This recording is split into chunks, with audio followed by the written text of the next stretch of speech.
Thank you so much, Shekharji, for inviting and for this very kind introduction. But as you say, I mean, I think the best way we can introduce ourselves is that we are kind of co-travelers in this path that will, that we aspire to go to the mother's feet. And the more we can travel together, so that's what I think we are all trying to do. So that's what I would hope this, whatever workshop or talk you want to call it, that this takes on the spirit of kind of like a satsang, that we are in the good company of Sri Aurobindo's inspiration and Sri Aurobindo's and mother's words. Mostly Sri Aurobindo that I have culled together for this presentation today. So since through this AuroYajna, you all are celebrating this special theme of yoga in Indian culture. The title that I came up today for this today's session is, again, I didn't come up with, Sri Aurobindo has given us these, beautiful, inspiring words. So to make yoga the ideal of human life, India rises today. He wrote that soon after he comes back from Uttarpara speech in Karma Yoga. It's one of the very early writings about, what is the ideal of this journal, that Karma Yogin that he started, and what he meant by Karma Yogin. And it also speaks about the transformation that he had experienced in the prison. So it's sort of, because that's when his work that he was doing for India's freedom also changed in its inner sense. But even before he said that I'm practicing yoga for the greatness of my country, for the freedom of my country. So, but how it evolved or how it transformed, that also gets reflected in this one sentence, that for him, the very role of India becomes very clear after he comes back from the prison. So to make yoga the ideal of human life, India is rising today. So I thought since we are meeting online, I will show a few words of the master and proceed that way. So I'm going to share my screen, if that's all right.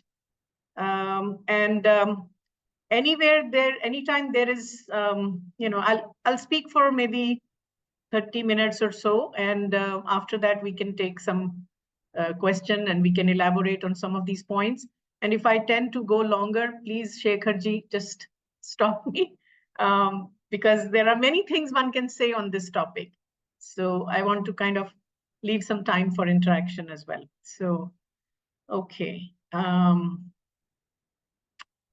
So is this visible? Hopefully it is. This is visible, Shekharji? Yes, it is. It's visible. Okay, great, great. So this is what is the title. So we begin with, again, just paying homage to, offering our pranams to Sri Aurobindo and the mother. So to make yoga the ideal of human life, India rises today. And I'll share the full quote also in a moment. But what's very interesting is, so Sri Aurobindo speaks of this something very fundamental, that what is essentially that we are looking for in life.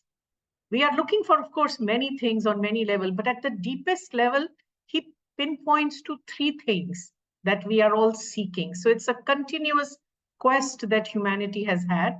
And those three things are: one, a goal of life. Second, how do I become perfectly perfect? How does the world around me, the society, whatever the surroundings that I'm part of, how can I make that perfectly perfect? And the third thing is a rational yet binding law of conduct. Binding in the sense that what is good for me, what is true for me, should be somewhat true for you as well. So it's not that, the postmodernist idea, I can do my thing, my choice, my life, and you can do your own thing. Naturally, there will be conflict. So a rational and a binding law of conduct. If we can, again, if we remember what Arjun asks at the field of Kurukshetra, to Lord Krishna is, what do I do? What should be my conduct? So these are the three things that humanity has been constantly looking for. And for a very long time, the mind, using mind as the leader of our evolutionary march, we came up with something called rationality, leading to science. And now we have kind of turned around and come to that whole understanding with which Indian culture actually started, that spirit is the eternal truth. And rest of the world has caught up. And India in between probably also forgotten that very essential truth. But more or less, humanity has now waken up to the idea that science has been unable to provide these three things. Science can provide us all kinds of comfort and luxury, which is, to be happy, happiness as the pursuit of life, and that hasn't worked out. We have tried to make life, individual and collective life, perfect through various systems, socialism, democracy, capitalism, you name it, everything we have tried. And yet things have not become perfect. So Sri Aurobindo gives us a very beautiful truth there, that what science has failed to provide, India has offered humanity. And those are the three things that he points. For goal of life, it's Brahman. It's not even goal of one life, it's a goal of many lives. So Brahman for the eternal goal, yoga for the means of perfection, and for a rational and a binding law of conduct is dharma. Because dharma, while being eternal, it is also evolving. Dharma, while being one for all, it is also highly individualized.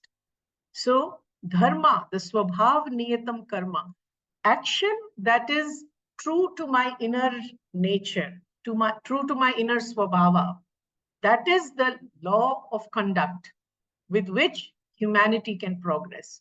So Brahman, Yoga, and Dharma are, according to Sri Aurobindo's, India's three key gifts to the humanity.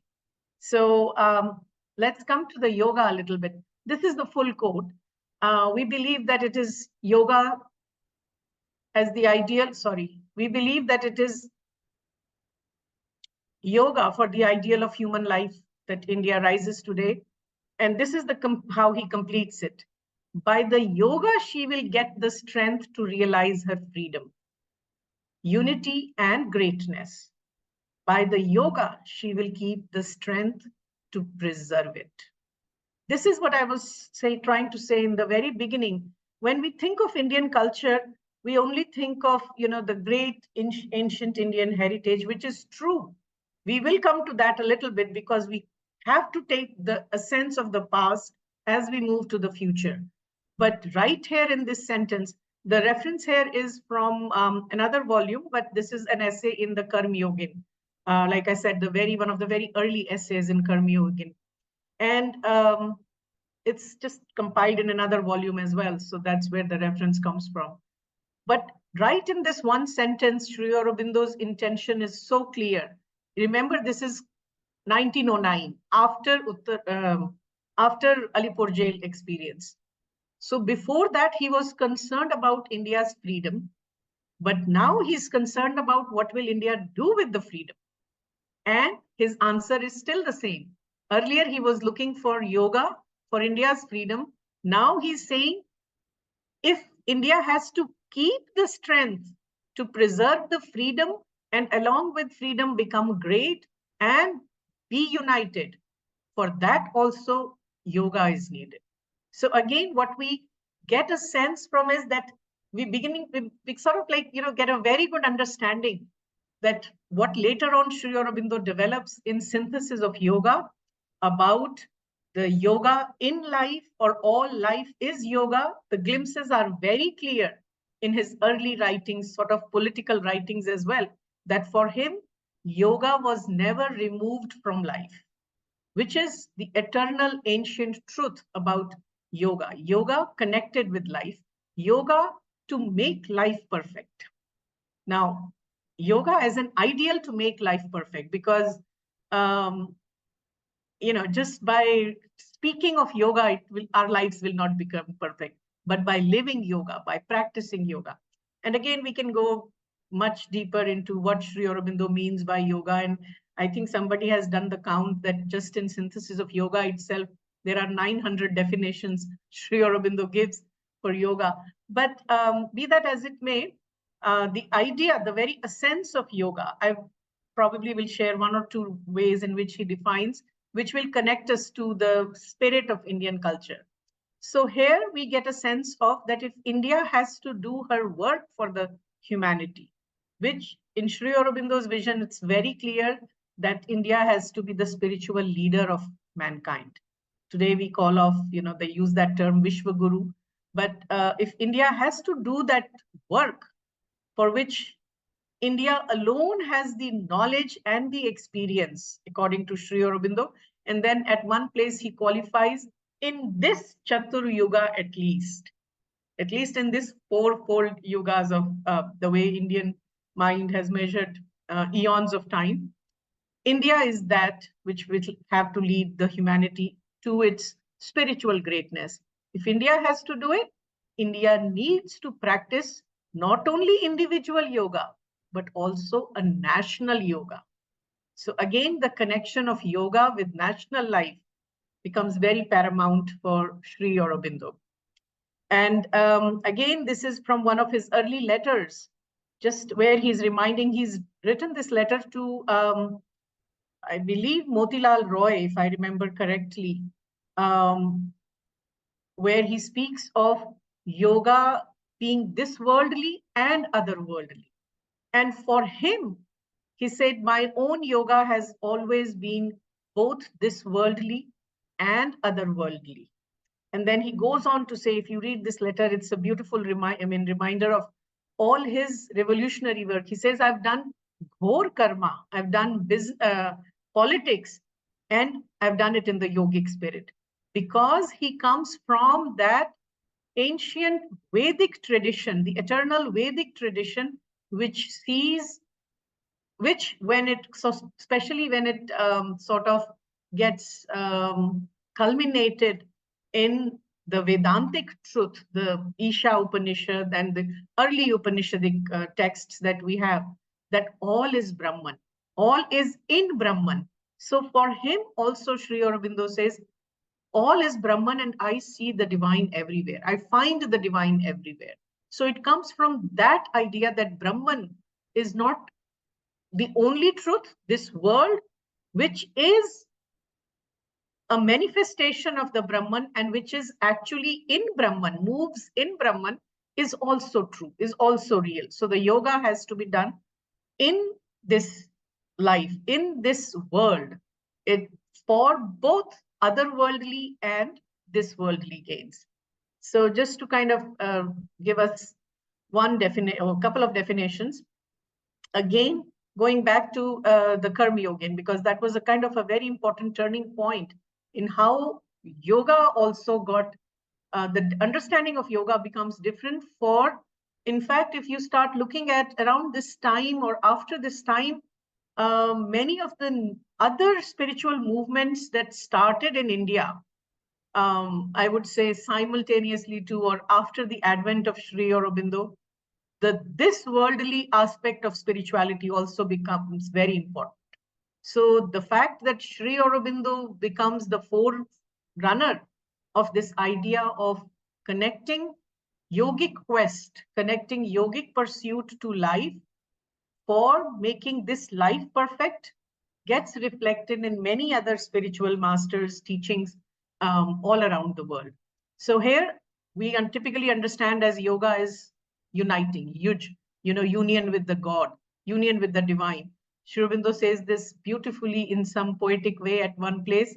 Yoga is the human within, connecting human within to the deity within. So he has many expressions. But here, look at this expression. Yoga is communion with God. But for what? For knowledge, for love, or for work? Very clearly. We'll just go another place he speaks of, actually, he even defines karma yoga in this way, that Karma Yoga is the application of Vedanta and yoga to life. So very, cryptic phrases, but which can be a whole 1 hour discussion on just those phrases itself. But let's look at this. Another place Sri Aurobindo reminds us of, yoga is not a modern invention. Yoga is not a modern invention of the human mind, but our ancient and prehistoric possession. Now, what is this prehistoric and ancient possession? There he will speak about how and I'm going to just briefly try to summarize how the Vedic yajna itself is yoga in Sri Aurobindo's explanation, how he beautifully explains that. But he even goes back to, when it all started, how it all, to the very story of creation itself.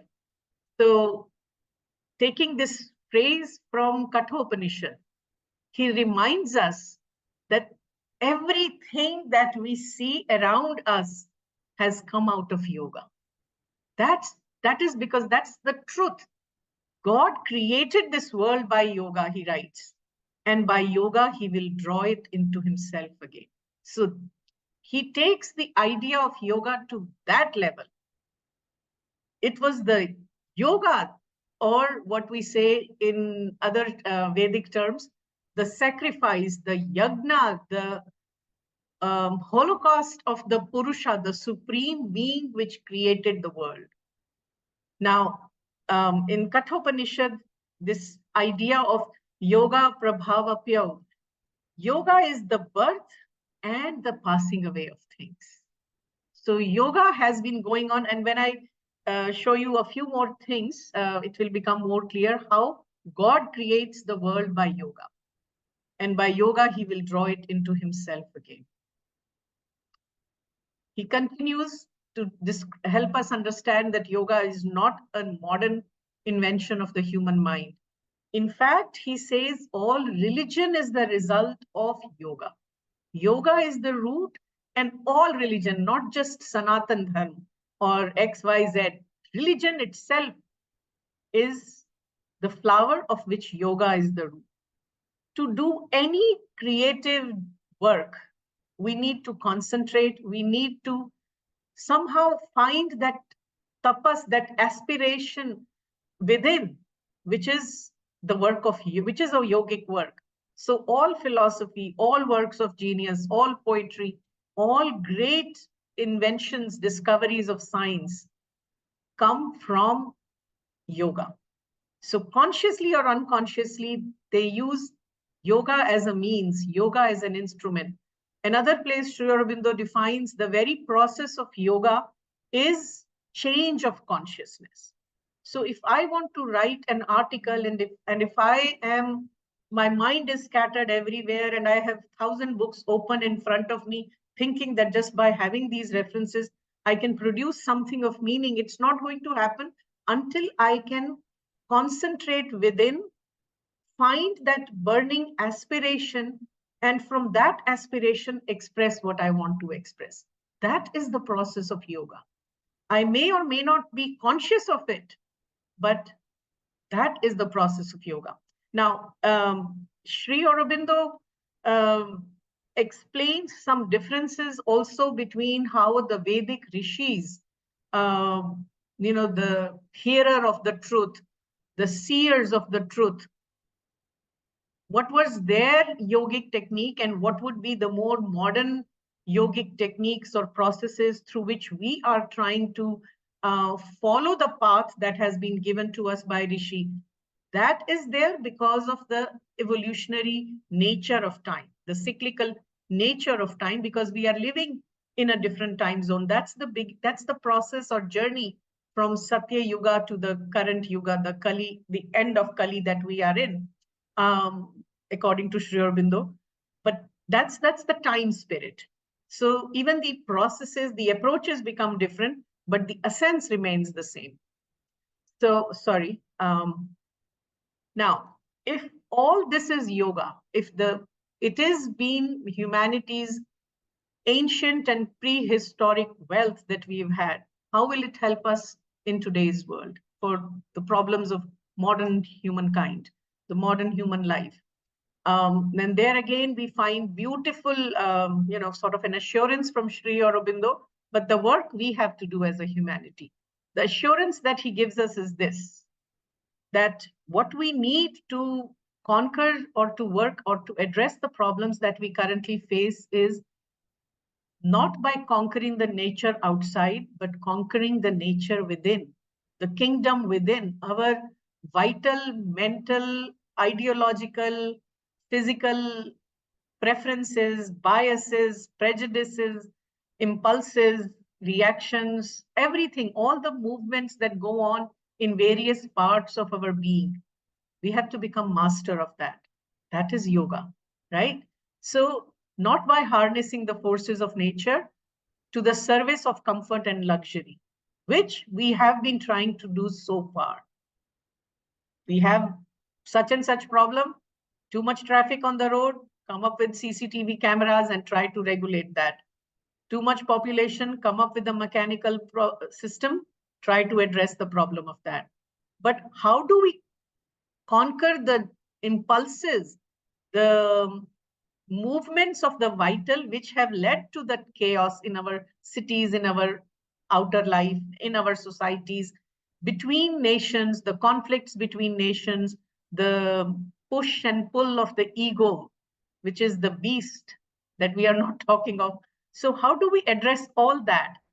By not by even mastering the forces of the intellect, but by looking at the spirit within, which is the eternal verity, the eternal truth, by vindicating the freedom of man within. Again, when we look at freedom of man within, the very idea takes us back to an Vedic parable, Vedic legend, which Sri Aurobindo also refers to in his writings on the Veda. And we find this parable retold in a different way in Ramayana as well, Valmiki's Ramayana as well, the story of Shunshepa and the three cords with which he's tied, the cord of the physical being, the cord of the vital being, the cord of the mental being. And when his three cords are released, he's free. So again, the truth of the yoga that we know today were there in the very ancient texts, at least in the Indian spiritual tradition. By vindicating the freedom of man within as well as without, and by conquering from within external nature, not through science, not through only harnessing the great gifts of nature, but conquering from within the external nature, which in simple yogic language, we can also talk about conquering the gunas, the play of the gunas within, the trigunas that sattva, rajas, and tamas that play within. Even including the sattva, because sattvic ego can be even worse than rajasic and tamasic. But nonetheless, so this is what has been actually Sri Aurobindo's work, Sri Aurobindo's supramental work, but he kind of writes in another early letter as to what he was trying to do in Pondicherry.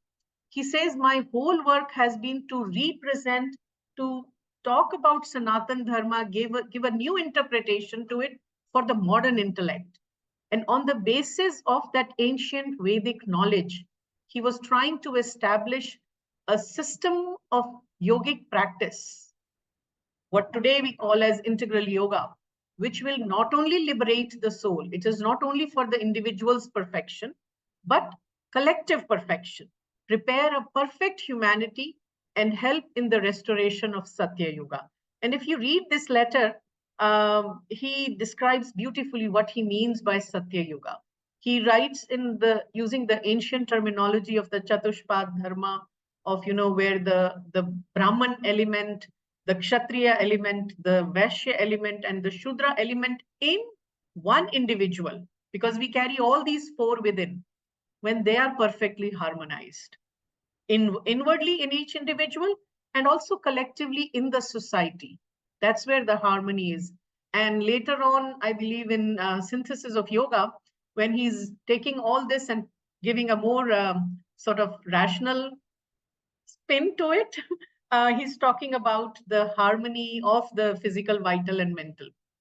within. But the idea remains the same. The higher mind is the Brahmin work. The vital is the Vaishya work, and also, sorry, the Kshatriya kind of temperament, the courage. But going back to what he would write in his book, The Mother, the harmony of the four powers of the mother: wisdom, power, harmony, and perfection in work, perfection in details, right? So when all these four dharmas, four powers are harmonized within, that is the Satya Yuga, that is the golden age, both for individual and for the collective. So this was his work. Now, what is this Vedic knowledge that he did? And how does it connect with Indian culture, which is where we should spend just another 10 minutes or so. So there, Sri Aurobindo, he was the first person to recover the what I could say, the essential Vedic knowledge for us, which had somehow over a period of time, for various reasons, gotten lost. So he gave us the deep psycho-spiritual interpretation of the Veda in his various Vedic writings. And at one place, he speaks of how the Veda itself gives us very practical hints of yoga. So the modern yoga, he writes, and the ancient yajna, the sacrifice, the fire ritual that we mostly understand as, are one idea. Now, there to look at how they are one idea, I think this definition of yoga that Sri Aurobindo gives will fit in perfectly. Yoga as a means of inner discipline through which we arrive at union with the truth behind things. So there is an apparent truth, what we see on the outside, and there is a truth behind the apparent. How do we connect with that truth behind the surface, behind the outward appearance that we see? Because it is the inner truth, the inner consciousness that is true truth. Yoga is the means to help us connect with that. Yoga is, for that to happen, we need an inner discipline. So it's a process. Yoga is a process. The one who is in yoga, who is in that union, who has arrived at that union with the truth behind things is yogi, right? So yoga is a process which helps us do that. Now, in the Veda, at least when we read how Sri Aurobindo explains the Rigvedic hymns, this idea, this image of journey, a process, is very much there. There are images after images, visual images after images of climbing on the mountain, crossing the ocean.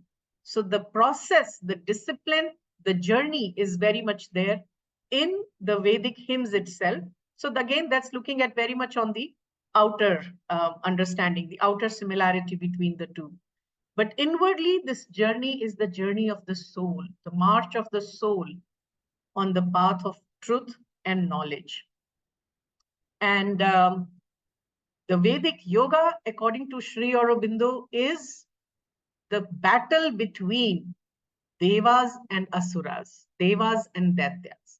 So when you read Rigvedic hymns, it looks like, the stories, the parables are, there are these gods being invoked, and there are fights going on with asuras. But who are these devas and the asuras, devas and daityas? And Sri Aurobindo again has revealed this truth for us, that these devas are the children of light, the shining ones, he calls them. So that's the light within, the powers of light within, and the daityas or asuras are the power of darkness and falsehood within. So there is a battle going on within, and yoga is a process through which hopefully gods will win over the asuras. The gods have to conquer the asura.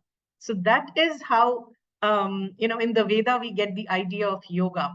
So in the Veda, in the Rig Veda, we have, the idea of birth of the gods, invoking of the gods is very much there. From Agni, which is at least in the Rig Veda, is the god, the primary god. It starts with a hymn to Rig Veda, invoking Agni as the leader of the march. What is Agni? Agni has many roles to play, but as Sri Aurobindo describes it, there has to be one key work of Agni, that is the aspiration. Agni is the aspiration within, will force within. Our will force, without aspiration, without will force, no yoga is possible. So no wonder why the very first hymn in Rig Veda is an invocation of Agni, the aspiration, right? So Agni, most of the Rigvedic hymns are invoking Agni. The number 2 god in Rig Veda is Indra. What is Indra in Sri Aurobindo's interpretation? The illumined mind. He's the Lord of the divine mind. So how closely it is associated with the yogic practices of purifying the mind. Yoga, Indra is the Lord of that illumined mind, the mind that has purified itself and reached to that level. And there are parables of, Indra stopping Agastya to go beyond, because Agastya has to work on other levels of the being before he can go beyond mind. That's another connection with integral yoga that we find that. But I'm resisting all these to make these parallels. Then we also have the god. Another important god is Soma. Soma is typically we think as Soma as the god of moon, but Soma is delight, Ananda. The whole Srishti comes out of Ananda and it's proceeding towards Ananda. So invoking the Lord of delight as part of the Vedic yoga, and also seeking blessing from the Lord of Soma, Lord of delight. That is what we can say as a boon that one would seek from the yoga, one would seek from the yajna. So I'll just quickly go over maybe one or two more things, and then we can stop and we can take some questions. Now, how is this idea of yajna, which is the outer fire sacrifice that we know of the Veda, connected to the idea of yoga itself? So first of all, as the Rig Veda explains, yajna is not something, sacrifice or fire ritual, which is a constant process. It's not just something men or rishis are doing to invoke gods. Gods are also sacrificing themselves. So there is a mutual sacrifice of men and gods, humanity and gods that are happening, gods or the devas, the children of light, the children of immortality, the shining ones. And in Savitri also, Sri Aurobindo reminds us a mutual debt bind man to God. So that's the debt. It's not just the humanity which has to pay the debt to the devas. The devas are also sacrificing themselves. Now, how does that happen? If we know the outer yajna, the outer fire ritual, when we make certain offerings in the fire, they symbolize that through these sacrifice, through these offerings, we are asking the gods to be born in us. We are asking the gods to descend and be with us. And the three main offerings that are made in a yajna, in a homa, are ghee, as we know it. And in those times, it was also horse. Ashwamedh yajna is an important one. And soma. Now, soma also was actually a kind of a nectar also. So they say soma as some kind of wine. But what does ghee represent? Because in Sri Aurobindo's interpretation, cow, the go, is a cow also, the physical cow, but it is also light. And then Sri Aurobindo goes into the whole theory as to how rishis, came up with this symbol to explain that. But the ghee, the clarified butter from the cow, from the milk, is the clarified intelligence. Light is connected with mind. So the clarified intelligence, we offer our highest intelligence to the gods. We offer horse. Horse represents the life force, the nervous energy, the energy which actually, animates everything. So Ashwa, we offer our life force in this yagna. Soma is delight, but on a lower plane, it would also mean our vital joys, our vital happiness, right? Things that make us delighted on our vital plane. We offer that as well. We offer so that gods can take that and return them manyfold in a purified manner. So that's the mutual exchange that is happening between men and gods in this fire ritual, in this yagna. And Sri Aurobindo describes this beautifully at various places in his 3 volumes on the Vedic writings. But the idea is that this is truly the process of yoga. When we take up any sankalpa, which is the starting of any yoga, we make a sankalpa, we make a vow to do a practice in a disciplined sort of way, which requires sacrificing certain things, making it start with making adjustments in our schedule, right? So it takes discipline, it takes sacrifice. So we sacrifice our mind, our body, our life force, our vital, so that these can be returned back to us by the gods, having become even more shining and purified. So this is the way Sri Aurobindo says the Vedic yagna gave us very practical hints for what we today know as yoga. And as the time went by, the truth of the Veda continued to express itself in various ways. 3 major ways in which Sri Aurobindo describes are yoga, the various, I would say, the various forms in which yoga continued, from Hatha Yoga and Kriya Yoga, Raj Yoga, and so many ways. Religion, which is the Sanatan Dharma in particular, and the Guru Shishya Parampara, where this was preserved. These were the aids in which the truths of the Veda continued to be preserved.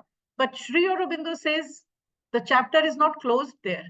The spiritual history of India is constantly developing for a higher and higher divine purpose, which is where Sri Aurobindo's integral yoga takes the previous yogas to its next logical culmination, which is the synthesis or integration of all the previous yogas, incorporating the yoga of self-perfection within, right? So the Trimarga of the Gita plus the yoga of self-perfection, which initially Sri Aurobindo has talked of it as Adhyatma Yoga. And then later on, he calls it integral yoga or Purna Yoga. So that's how it continues. So what does that mean for you and me? How do we become part of this? What Sri Aurobindo says, that it's a constant development of a divine purpose. The spiritual history of India as a constant development. And Sri Aurobindo has given us many hints, but I choose this one today. Maybe this is, International Day of Yoga, and 2 days ago, we saw the relaunching or the inauguration of the Nalanda University. So just for whatever reason, the very first thing Sri Aurobindo tells is become Indians. What does that mean? How do we become Indians?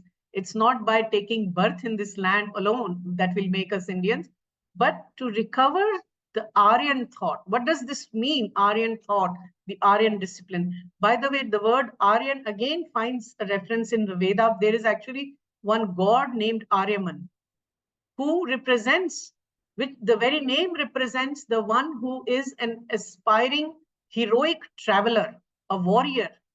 So one who knows how to fight the battles within. He's a heroic traveler. No wonder why mother would give the prayer to the children of ashram school, make of us the hero warriors. So we have to recover the Aryan thought, the Aryan character, the Aryan life, recover the Vedanta, the Gita, the yoga, not just in intellect, not just through our talks, but in our life, in our sentiment, And because India alone has this knowledge, if the biggest problem that faces mankind is harmony, lack of harmony rather, because India alone has this knowledge as to how to recover the harmony that has been lost within and how it can be brought without as well. So harmony in the nature, right? Not, it's not only because it is only a change, not a mere readjustment of man's present nature. And that's change, that change of consciousness, that transformation is not possible except by yoga. So I just had one example of how one Rigvedic hymn speaks very beautifully of the battle within. And it's basically, you know, how using various symbols it talked about.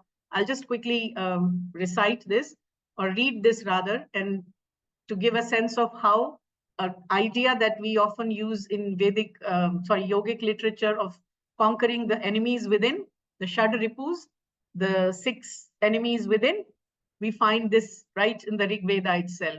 So it says, Uluk yatum shushuluk yatum, Jahishwa yatum utkok yatum, Suparna yatum utgridhr yatum, Drishdreva pramrin raksha Indra. O Indra, the god of illumined mind, with your mighty power, destroy each of the evil and demoniac force, the Rakshasas that I carry and nourish in me. Right? I nourish these asuras, these Rakshasas in me.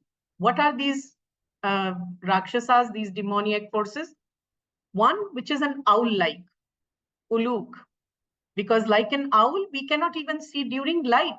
When there is light around, as long as we are under the grip of delusion, moha. So owl represents moha. Wolf, the shushuluk, which represents anger, very easy. The dog, the shwa, it represents jealousy. These are the rakshasas within that we have to carry, we have to conquer. The charvaka bird, the cock yatum, that's lust. These are special kind of birds which are always seen in pairs. So they are always attached to each other. Suparna, eagle, you know, arrogance, pride. I have such beautiful wings and I can fly so high, eagle. And vulture, the gridhr, that is greed. Vulture is always greedy. So this is the first reference that we find of the Shadripus, the 6 enemies within that we say. So the point that I am trying to make is here, I'll just stop sharing, that the connection between yogic wisdom, yogic practice goes way into our ancient Indian texts, ancient Indian cultural, spiritual tradition. And that, as Sri Aurobindo says, it's an ancient and prehistoric thing because the world itself is a creation by yoga. And Mother has given the story of creation in a very different way, but the truth remains the same. What is that yoga? How the creation begins? In the Veda, in the Purusha Sutta, it is explained in different way. In other texts, in Brihadaranyaka Upanishad, it's explained differently. But Mother has told this to children, so she speaks to us in that way. But the sense remains the same. The Brahman chooses to manifest in him or her everything and chooses to withdraw everything in him or in her. So that's the process of yoga, expansion and contraction or withdrawal. So I'll stop here and see if there's any comment or question.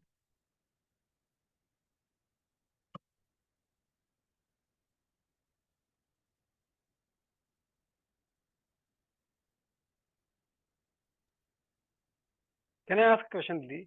Yes, please. This yoga, then the contribution of Vedanta and Upanishad, basically the Indian culture, and Sri Aurobindo's perspective, which is most important for us, the way we have just seen. And against that, when we see today's world, say in 2 phases, One is that when we look Indian people, mainly the new generation, which looks very modernized in their outer appearance at least, and also it's not that this is the only thing happening in the West. Also, we see that Western countries are becoming open to the yogic and the ancient Indian teachings too. But still, at least from the outer appearance, it looks like that the modernization, so-called modernization, is too heavy for all these things that we all perceive through the ashram life, through the yoga, or through the spiritual life. How do you see this whole thing going ahead when in the outer appearance, again I repeat, the other side looks so heavy and strong? You mean the modernization looks so strong, right? Yes. Yeah. Yeah. So I think that's the one thing. So I'll use Sri Aurobindo's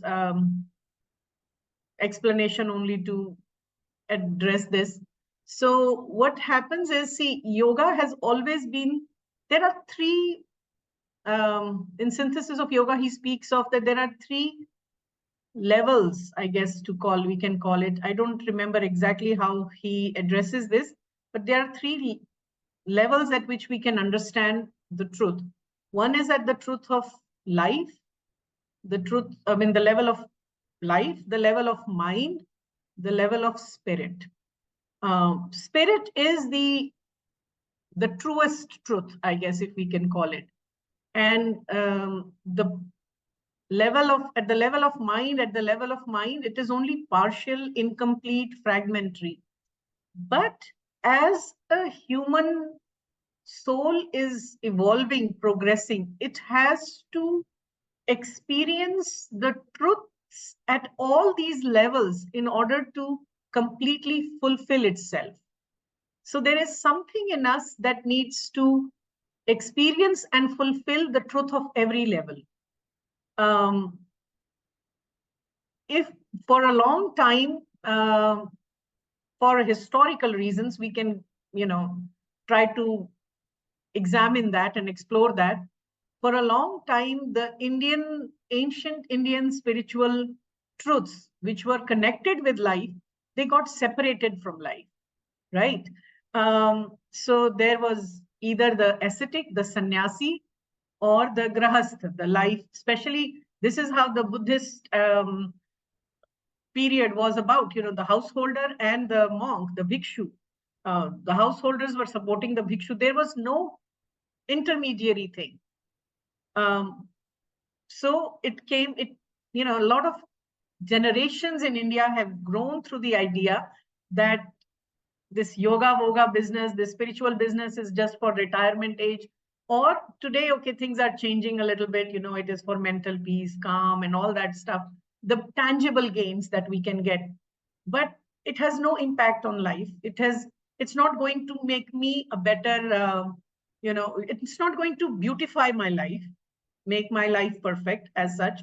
Kiya and bhul gaya, khatam ho gaya, it's done.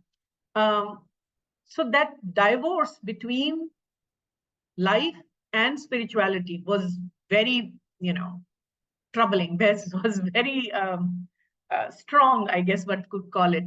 But the missing link was also mind. That the idea that one has to also experience and fulfill everything that the mind can give us, which is not only the rational mind, but also the mind with its faculty of receiving inspiration from above, faculty of receiving flashes of truth from above, the higher actions, the higher faculties of the mind. They also need to be fulfilled. So today, what we see mostly on the outer level, what you are talking about, is this great rush of life force, the Rajasic energy, which is trying to fulfill itself, which is trying to, especially in the Indian metros, Indian urban areas, where it's, the pub culture, the mall culture, or what have you, the materialism. These are all like expressions of this need to fulfill the life energy. I wouldn't say, at least from Sri Aurobindo's point of view, we need not be worried, because it is a process, it's a developmental, process. It's the spirit of the time. It will pass away. And why actually, when you talked about West, why the enlightened mind of the West, which has also fulfilled a lot of the mind stuff, the rational mind, the highest developments of the science, why it is turning more and more towards yoga or towards spiritual movements, the new age thing, or even rediscovering their own Christian mystic tradition, Gnostic tradition. It's happening that there also, old missions are being revived. Some of the churches, of course, are being converted into pubs, but in remote areas, I've heard some old missions are being revived and practices are being done in, where did I read this? In Ireland, in the Celtic tradition, So old ideas, old what they called as pagan traditions are being revived, going back to the past to discover something new. So all that is also happening parallelly. The challenge is which movement will win, because that's how the world will be led, right? So I have quite hopes, high hopes from humanity.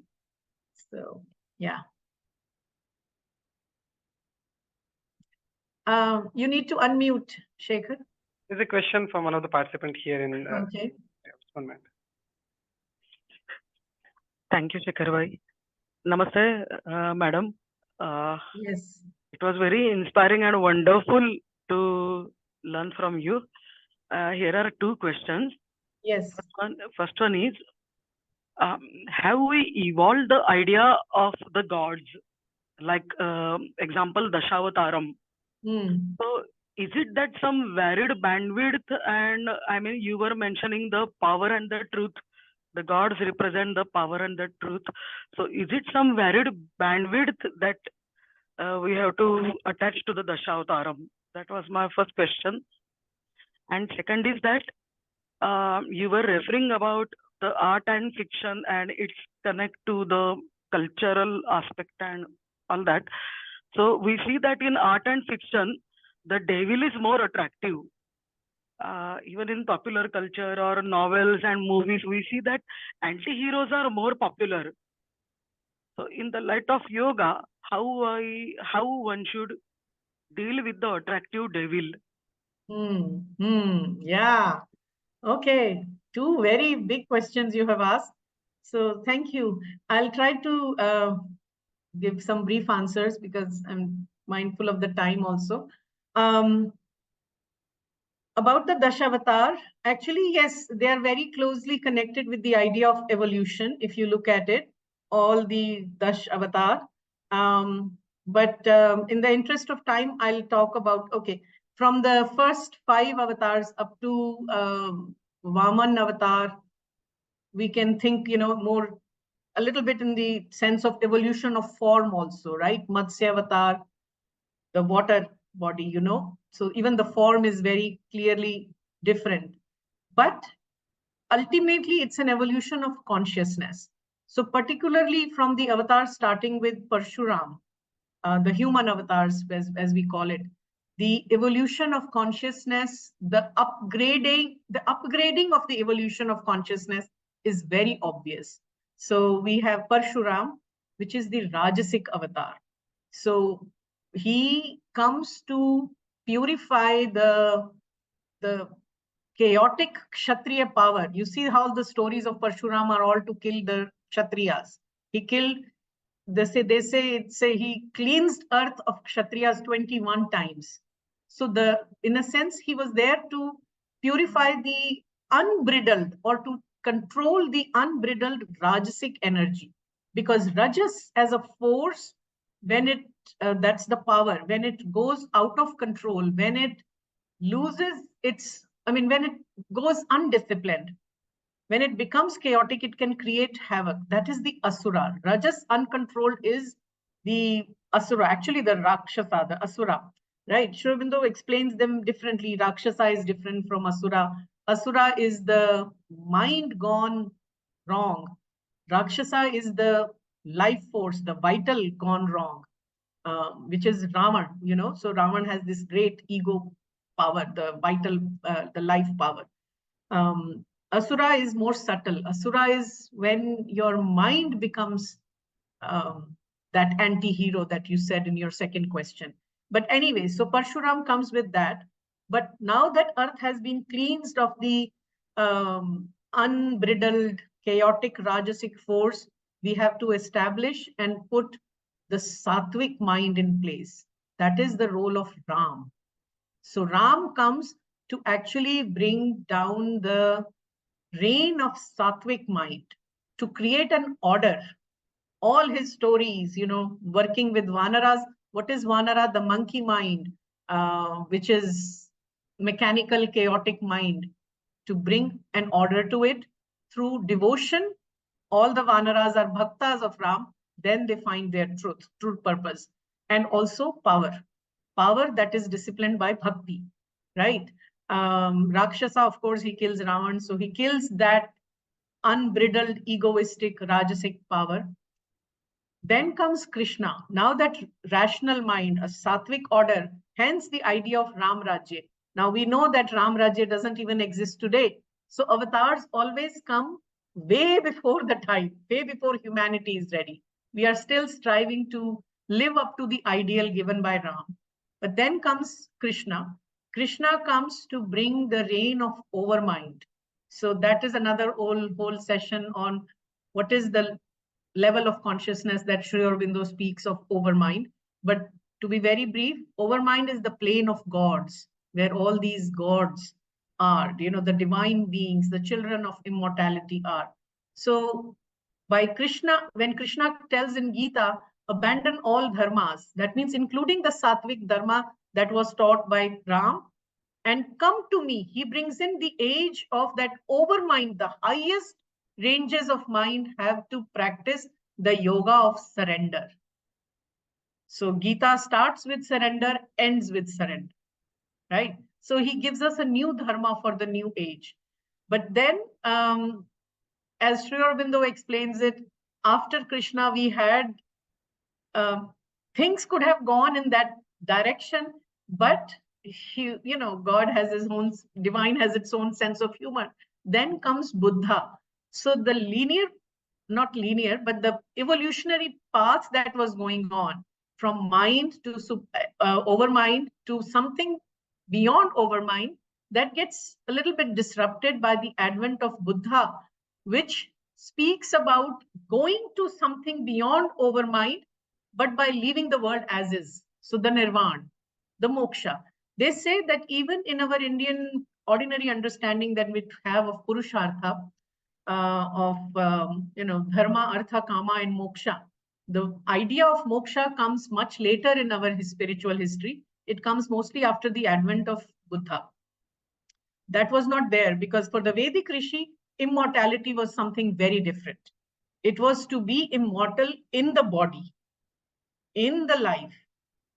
So anyway, so that got changed a little bit.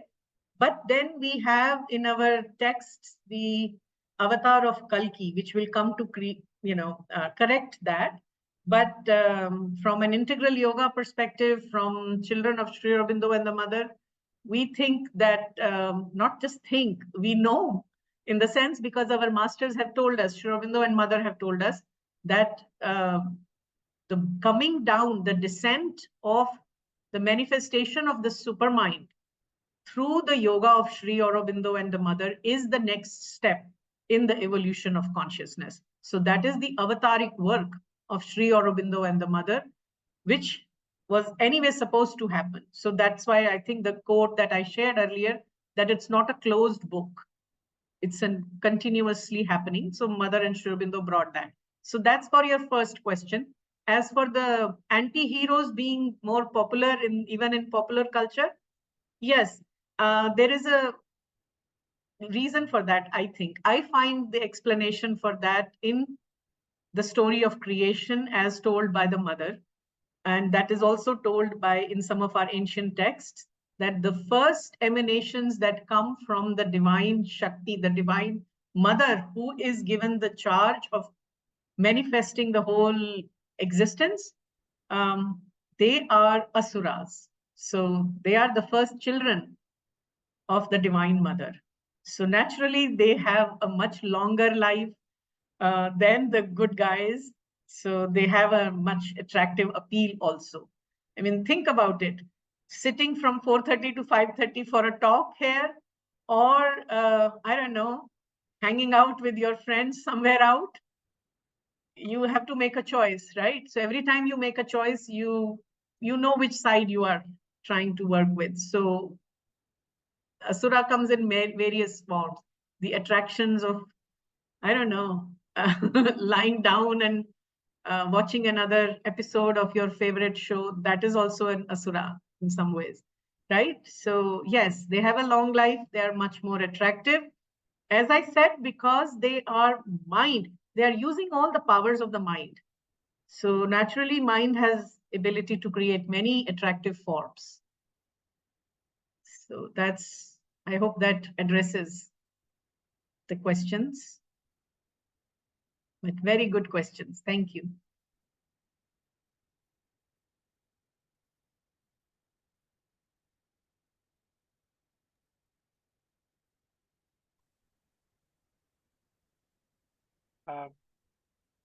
Can we conclude here, Didi? If it's okay with you? you? Yeah, unless there is any more question, I think we can stop here. There's a question. We can have a last question in case.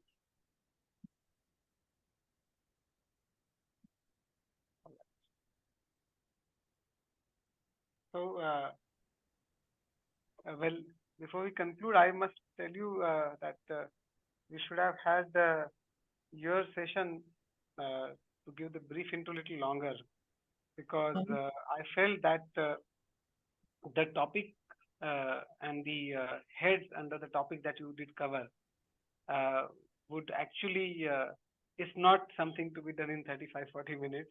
It deserves more 90 minutes initially, and perhaps even one can think of a series of certain talks, at least on one or two of the subjects that you just picked. Mainly the Yajna one was very, it's very informative in the sense of the inner lookout, and also the Sri Aurobindo's perspective that comes in with respect to the yoga, religion, and the spirituality, which actually makes more sense practically for the today's human being. So these are the two things I think we can in the coming time can take on board, and maybe we can think of something more. Yes, absolutely. I mean, Yajna is such a key to understand Sri Aurobindo's interpretation of Rig Veda. And the whole evolution idea that he has in his philosophy comes from that Vedic Yajna. But yeah, that's for some other time, as you say. So thank you, everyone, for your kind words here. I'm just looking at the chat. Thank you. So. From also all the participants sitting here in the small meeting room at Society office. So thank you. Okay, Dee, thank you again. Thank you so much. Thank you. Have a good rest of the day. And let's hope we still continue to be on the side of the gods after this session. Not the attractive villains. Yes. Meera ji, I think Meera ji, did you just went unmute? No, just to say thank you very much. Okay. Thank you, Meera ji. Thank you for joining. Yes. Thank you very much. Thank you. Thank you, Beloo ji. Okay. Thank you, Shekhar bhai. Vishal ji. Thank you. Namaste.